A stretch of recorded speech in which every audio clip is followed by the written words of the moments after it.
Chapter 8. The Baker Street Irregulars. "What now?" I asked. "Toby has lost his character for infallibility."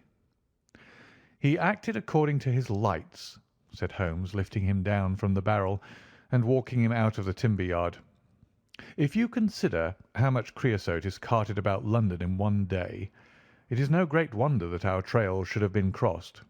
It is much used now, especially for the seasoning of wood. Poor Toby is not to blame." "We must get on the main scent again, I suppose." "Yes, and fortunately we have no distance to go." Evidently what puzzled the dog at the corner of Knight's Place was that there were two different trails running in opposite directions. We took the wrong one. It only remains to follow the other. There was no difficulty about this. On leading Toby to the place where he had committed his fault, he cast about in a wide circle and finally dashed off in a fresh direction. "We must take care that he doesn't now bring us to the place where the creosote barrel came from," I observed. "I had thought of that, but you notice that he keeps on the pavement, whereas the barrel passed down the roadway. No, we are on the true scent now." It tended down towards the riverside, running through Belmont Place and Princes Street. At the end of Broad Street it ran right down to the water's edge, where there was a small wooden wharf. Toby led us to the very edge of this, and there stood whining, looking out on the dark current beyond. "We are out of luck," said Holmes. "They have taken to a boat here." Several small punts and skiffs were lying about in the water and on the edge of the wharf. We took Toby round to each in turn, but though he sniffed earnestly, he made no sign. Close to the rude landing stage was a small brick house with a wooden placard slung out through the second window. "Mordecai Smith" was printed across it in large letters, and underneath, "Boats to hire by the hour or day." A second inscription above the door informed us that a steam launch was kept, a statement which was confirmed by a great pile of coke upon the jetty. Sherlock Holmes looked slowly round, and his face assumed an ominous expression. "This looks bad," said he. "These fellows are sharper than I expected. They seem to have covered their tracks. There has, I fear, been preconcerted management here." He was approaching the door of the house when it opened, and a little curly-headed lad of 6 came running out, followed by a stoutish, red-faced woman with a large sponge in her hand. "You come back and be washed, Jack," she shouted. "Come back, you young imp, for if your father comes home and finds you like that, he'll let us hear of it." "Dear little chap," said Holmes strategically. "What a rosy-cheeked young rascal. Now, Jack, is there anything you would like?" The youth pondered for a moment. "I'd like a shilling," said he. "Nothing you would like better?" "I'd like 2 shilling better," the prodigy answered after some thought. "Here you are, then. Catch. A fine child, Mrs. Smith." "Lord bless you, sir, he is that, and forward. He gets a'most too much for me to manage, especially when my man is away days at a time." "Away, is he?" said Holmes in a disappointed voice. "I am sorry for that, for I wanted to speak to Mr. Smith." "He's been away since yesterday morning, sir, and truth to tell, I'm beginning to feel frightened about him. But if it was about a boat, sir, maybe I could serve as well." "I wanted to hire the steam launch." "Why, bless you, sir, it is in the steam launch that he's gone.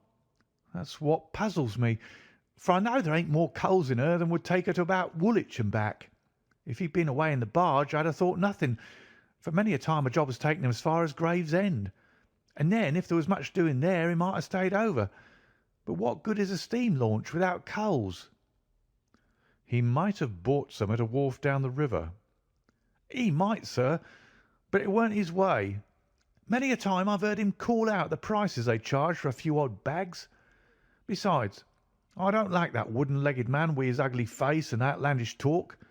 What did he want always knocking about here for?" "A wooden-legged man?" said Holmes with bland surprise. "Yes, sir, A brown monkey-faced chap. It's called more than once for my old man. It was him that roused him up yesternight.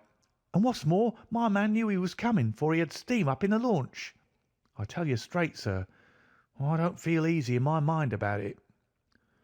"But, my dear Mrs. Smith," said Holmes, shrugging his shoulders, "you are frightening yourself about nothing. How could you possibly tell that it was the wooden-legged man who came in the night? I don't quite understand how you can be so sure." "His voice, sir. I know his voice, which is kind of thick and foggy. He tapped at the winder, about 3 it would be. 'Show a leg, matey,' says he. 'Time to turn out guard.' My old man woke up, Jim, that's my eldest, and away they went without so much as a word to me. I could hear the wooden leg clacking on the stones." "And was this wooden-legged man alone?" "Couldn't say. I'm not sure, sir. I didn't hear no one else." "I am sorry, Mrs. Smith, for I wanted a steam launch, and I have heard good reports of the— let me see. What is her name?" "The Aurora, sir." "Ah, she's not that old green launch with a yellow line, very broad in the beam?" "No, indeed. She's as trim a little thing as any on the river. She's been fresh painted, black with 2 red streaks." "Thanks. I hope you will hear soon from Mr. Smith. I am going down the river, and if I should see anything of the Aurora, I shall let him know that you are uneasy. A black funnel, you say?" "No, sir. Black with a white band." "Ah, of course. It was the sides which were black. Good morning, Mrs. Smith. There is a boatman here with a wherry, Watson. We shall take it and cross the river." "The main thing with people of that sort," said Holmes, as we sat in the sheets of the wherry, "is never to let them think that their information can be of the slightest importance to you. If you do, they will instantly shut up like an oyster. If you listen to them under protest, as it were, you are very likely to get what you want." "Our course now seems pretty clear," said I. "What would you do, then?" "I would engage a launch and go down the river on the track of the Aurora." "My dear fellow, it would be a colossal task. She may have touched at any wharf on either side of the stream between here and Greenwich. Below the bridge there is a perfect labyrinth of landing places for miles. It would take you days and days to exhaust them, if you set about it alone." "Employ the police, then?" "No. I shall probably call Athelney Jones in at the last moment. He is not a bad fellow, and I should not like to do anything which would injure him professionally. But I have a fancy for working it out myself, now that we have gone so far." "Could we advertise, then, asking for information from wharfingers?" "Worse and worse. Our men would know that the chase was hot at their heels, and they would be off out of the country. As it is, they are likely enough to leave, but as long as they think they are perfectly safe, they will be in no hurry. Jones's energy will be of use to us there, for his view of the case is sure to push itself into the daily press, and the runaways will think that everyone is off on the wrong scent." "What are we to do, then?" I asked, as we landed near Millbank Penitentiary. "Take this hansom, drive home, have some breakfast, and get an hour's sleep. It is quite on the cards that we may be afoot to-night again. Stop at a telegraph office, cabby. We will keep Toby, for he may be of use to us yet." We pulled up at the Great Peter Street post office, and Holmes dispatched his wire. "Whom do you think that is to?" he asked, as we resumed our journey. "I'm sure I don't know." "You remember the Baker Street division of the detective police force whom I employed in the Jefferson Hope case?" "Well," said I, laughing, "this is just the case where they might be invaluable. If they fail, I have other resources, but I shall try them first. That wire was to my dirty little Lieutenant Wiggins, and I expect that he and his gang will be with us before we have finished our breakfast." It was between 8 and 9 o'clock now, and I was conscious of a strong reaction after the successive excitements of the night. I was limp and weary, befogged in mind and fatigued in body. I had not the professional enthusiasm which carried my companion on, nor could I look at the matter as a mere abstract intellectual problem. As far as the death of Bartholomew Sholto went, I had heard little good of him, and could feel no intense antipathy to his murderers. The treasure, however, was a different matter. That, or part of it, belonged rightfully to Miss Morstan. While there was a chance of recovering it, I was ready to devote my life to the one object. True, if I found it, it would probably put her forever beyond my reach. Yet it would be a petty and selfish love which would be influenced by such a thought as that. If Holmes could work to find the criminals, I had a tenfold stronger reason to urge me on to find the treasure. A bath at Baker Street and a complete change freshened me up wonderfully. When I came down to our room, I found the breakfast laid and Holmes pouring out the coffee.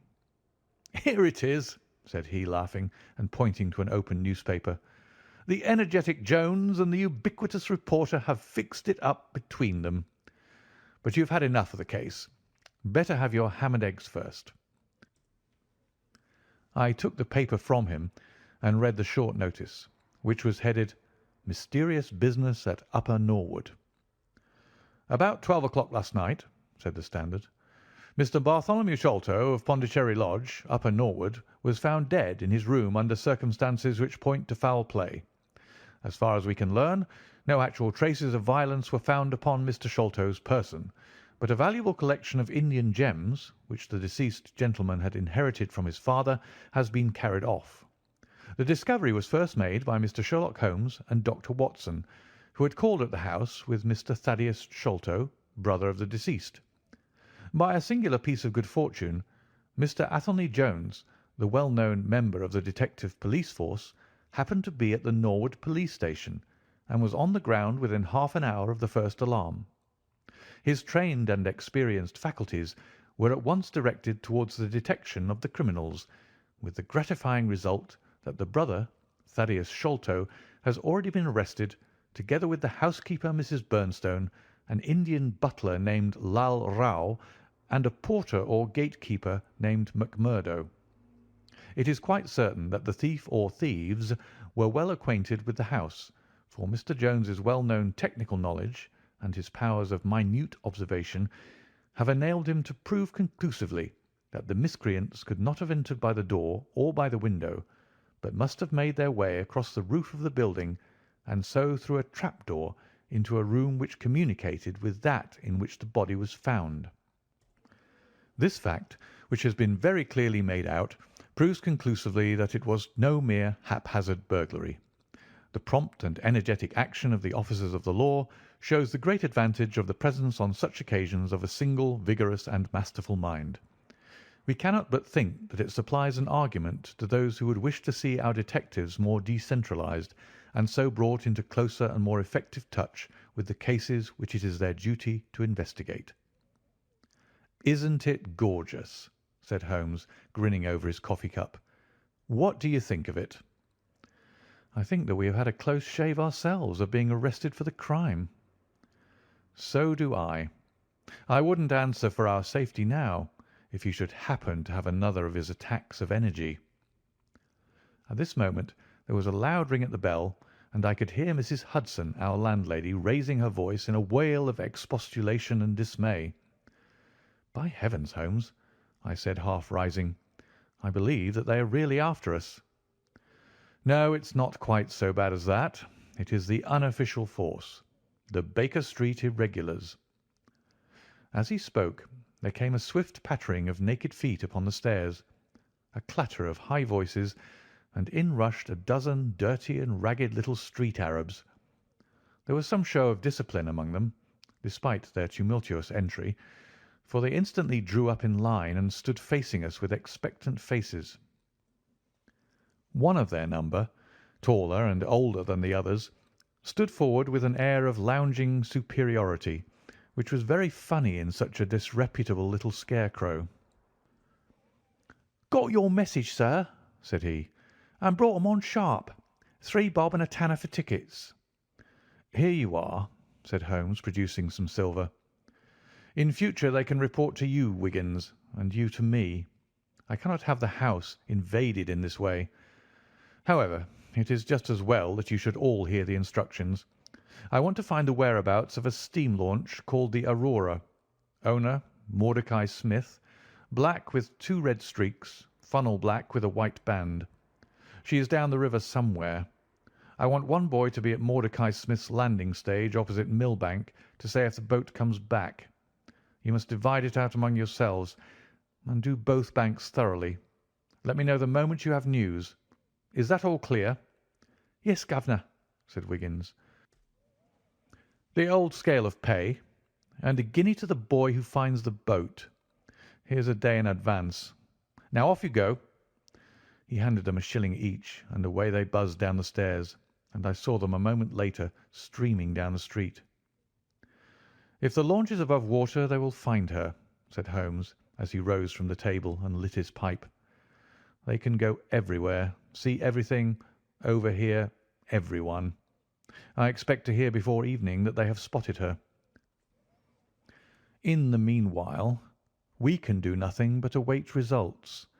We cannot pick up the broken trail until we find either the Aurora or Mr. Mordecai Smith. Toby could eat these scraps, I dare say. Are you going to bed, Holmes?" "No, I am not tired. I have a curious constitution. I never remember feeling tired by work, though idleness exhausts me completely. I am going to smoke and to think over this queer business to which my fair client has introduced us. If ever man had an easy task, this of ours ought to be. Wooden-legged men are not so common, but the other man must, I shouldn't think, be absolutely unique. That other man again. I have no wish to make a mystery of him, to you anyway, but you must have formed your own opinion. Now do consider the data. Diminutive footmarks, toes never fettered by boots, naked feet, stone-headed wooden mace, great agility, small poisoned darts. What do you make of all this?" "A savage!" I exclaimed. "Perhaps one of those Indians who were the associates of Jonathan Small." "Hardly that," said he. "When first I saw signs of strange weapons I was inclined to think so. But the remarkable character of the footmarks caused me to reconsider my views. Some of the inhabitants of the Indian peninsula are small men, but none could have left such marks as that. The Hindu proper has long and thin feet. The sandal-wearing Mohammedan has the great toe well separated from the others, because the thong is commonly passed between. These little darts, too, could only be shot in one way. They are from a blowpipe. Now then, where are we to find our savage?" "South American?" I hazarded. He stretched his hand up and took down a bulky volume from the shelf. "This is the first volume of a gazetteer which is now being published. It may be looked upon as the very latest authority. What have we here? Andaman Islands, situated 340 miles to the north of Sumatra in the Bay of Bengal. Hum. What's all this?